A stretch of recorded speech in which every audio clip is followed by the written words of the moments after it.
একজন আমির কুষ্টিয়া জেলার বক্তব্য দিচ্ছেন, দেওয়ার সময় উনি ইনশাআল্লাহ বললেন, সঙ্গে সঙ্গে ওই বক্তব্য দেওয়ার সময় জমিন থেকে বিদায় নিয়ে চলে গেল।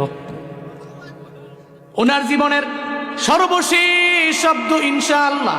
এ কেমন ভালো লেভেলের মরণ! ইনশাআল্লাহ বলল, জমিন থেকে বিদায় নিয়ে চলে গেল।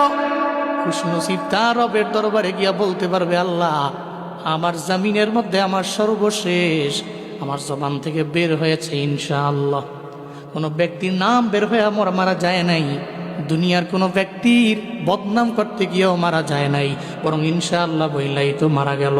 উনি জামাতের হোক, বিএনপির হোক, অথবা জাতীয় পার্টির হোক, যারই হোক, কিন্তু ব্যক্তি যদি মুসলমান হয় আর তার জবান দিয়া যদি জীবনের শেষ মুহূর্তে বের হয় আল্লাহ, ওর জবান দিয়া যদি জীবনের শেষ মুহূর্তে বের হয় আমার নবীর নাম, ওর জবান দিয়া যদি জীবনের শেষ মুহূর্তে বের হয় আলহামদুলিল্লাহ, ওর জবান দিয়া যদি জীবনের শেষ মুহূর্তে বের হয় আল্লাহু আকবার, আমার কাছে মনে হয় ওর মরণটা ভালো। কারণ আল্লাহ নাম বইলা মইরা গেলে আল্লাহ তোর জাহান্নামে দিতে পারে না। আমার কাছে মনে হয় আল্লাহ তারে ক্ষমা করে জান্নাতে দিতে পারে কি পারে না।